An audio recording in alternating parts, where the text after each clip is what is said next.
બે પરમાણુ બોમ્બથી નાશ પામેલા જાપાને સહાનુભૂતિ કે મદદની ભીખ માંગી ન હતી.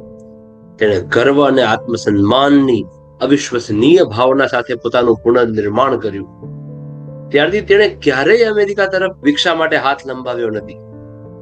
એક વર્ષથી વધુ સમયથી જાપાનમાં રહેતા એક ભારતીય વ્યક્તિએ કંઈક અજુગતું જોયું. લોકો નમ્ર અને મદદગાર હોવા છતાં કોઈએ તેને ક્યારેય પોતાના ઘરમાં આમંત્રણ આપ્યું નહીં, એક કપ ચા માટે પણ નહીં. મૂંઝવણ અને દુઃખી થઈને તેણે આખરે એક જાપાની પરિચિતને પૂછ્યું કે શા માટે. લાંબા વિરામ પછી મિત્રએ જવાબ આપ્યો, અમોને ભારતીય ઇતિહાસ શીખવવામાં આવે છે, પ્રેરણા માટે નહીં પરંતુ ચેતવણી તરીકે. મૂંઝવણમાં ભારતીય વ્યક્તિએ પૂછ્યું, એક ચેતવણી? મને કહો, જાપાની મિત્રએ આગળ કહ્યું. ભારત પર કેટલા અંગ્રેજો શાસન કરતા હતા? ભારતીય વ્યક્તિએ વિચાર્યું, કદાચ લગભગ 10,000. જાપાની વ્યક્તિએ ગંભીરતાથી માથું હલાવ્યું. અને ત્યાં કેટલા ભારતીયો રહેતા હતા? 300 મિલિયનથી વધુ, ખરું ને? તો પછી તમારા લોકો પર કોણે અત્યાચાર કર્યો? કોરડા મારવા, ત્રાસ આપવા અને ગોળીબાર કરવાનો આદેશ કોણે આપ્યો? તેમણે કહ્યું, જ્યારે જનરલ ડાયરે જલિયાંવાલા બાગમાં ફાયર કરવાનો આદેશ આપ્યો ત્યારે ટ્રિગર કોણે દબાવ્યો? સૈનિક બ્રિટિશ નહોતા, તેઓ ભારતીય હતા. કોઈએ પણ જુલમી પર પોતાની રાઇફલ ફેરવી નહીં, એક પણ નહીં. તેમણે કહ્યું, તમે ગુલામી વિશે વાત કરવા માંગો છો? તે તમારી વાસ્તવિક ગુલામી હતી, શરીરની નહીં પણ આત્માની. ભારતીય માણસ સ્થિર, મૌન અને શરમજનક રીતે ઉભો રહ્યો. જાપાની મિત્રએ આગળ કહ્યું, મધ્ય એશિયાથી કેટલા મોગલો આવ્યા? કદાચ થોડા હજાર. અને છતાં તેઓએ સદીઓ સુધી તમારા પર શાસન કર્યું.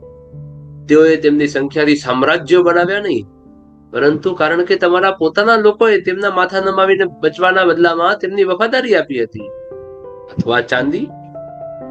તમારા પોતાના લોકો ધર્માંતરિત થયા, તમારા પોતાના ભાઈઓ તેમના જુલમના સાધન બન્યા, તમારા પોતાના માણસોએ તમારા નાયકોને સોંપી દીધા. ચંદ્રશેખર આઝાદ સાથે દગો કરવામાં આવ્યો. ભગતસિંહે પોતાને દેશભક્ત કહેનારાઓની મદદની એક પણ બૂમો પાડ્યા વિના ફાંસીનો સામનો કરવો પડ્યો. તેમણે કહ્યું, તમને વિદેશી દુશ્મનોની જરૂર નથી. તમારા પોતાના લોકો સત્તા, પદ અને વ્યક્તિગત લાભ માટે વારંવાર તમારી સાથે દગો કરે છે. તેથી જ અમે આપણું અંતર રાખીએ છીએ. જ્યારે અંગ્રેજો હોંગકોંગ અને સિંગાપોરમાં આવ્યા ત્યારે એક પણ મૂળ વ્યક્તિ તેમની સેનામાં જોડાયો નહીં. પરંતુ ભારતમાં તમે ફક્ત દુશ્મન સાથે જોડાયા નહીં, તમે તેમની સેવા કરી, તેમની પૂજા કરી, તેમને ખુશ કરવા માટે તમારા પોતાના લોકોને મારી નાખ્યા. આજે પણ તમે બદલાયા નથી. થોડી મફત વીજળી, દારૂની બોટલ, ધાબળો આપો ને તમારો મત, તમારો અંતરાત્મા, તમારો અવાજ બધું જ વિચાર્યા વિના વેચાઈ ગયું છે. તમારી વફાદારી તમારા રાષ્ટ્ર સાથે નહીં પરંતુ તમારા પેટ સાથે છે. તેમણે કહ્યું, તમે સૂત્રોચ્ચાર કરો છો, તમે વિરોધ પ્રદર્શન કરો છો, પરંતુ જ્યારે દેશને તમારા ચારિત્ર્યની જરૂર હોય છે ત્યારે તમે ક્યાં છો? તમારી પહેલી વફાદારી હજુ પણ તમારી જાત અને તમારા પરિવાર પછી જ્ઞાતિ પ્રત્યે છે. બીજું બધું ધર્મ, દેશ બળી શકે છે. તેમણે એક અંતિમ વાક્ય સાથે અંત કર્યો કે જો તમારું રાષ્ટ્ર મજબૂત નહીં હોય તો તમારું ઘર ક્યારેય સુરક્ષિત નહીં રહે.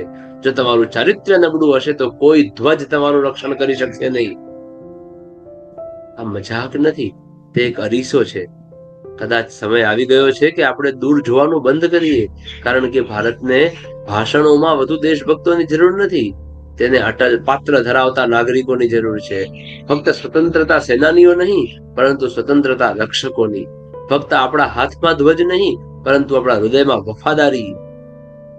તે કડવું છે પરંતુ તે સાચું છે. औरंगजेब ने ठीक ही कहा था, 10 सोने के सिक्के उछालो, बहुत से हिंदू अपने धर्म से गद्दारी कर बैठे. આશા છે કે તમારી અંતરાત્માને હચમચાવી નાખે એવી આ સાચી વાત છે. સત નમન છે એમની વિચારધારાને. કેવી લાગી તમને આ વાત? ફટાફટ ઘણા જ લોકો સાથે શેર કરવા જેવી છે ને. જરૂરથી આ વાર્તા બધા જ સાથે શેર કરો અને આ વિડીયોને લાઈક કરી ચેનલને સબસ્ક્રાઇબ કરવાનું ભૂલશો નહીં, જેથી આવી વાતો તમને સતત મળતી રહે. ધન્યવાદ. જય શ્રી કૃષ્ણ.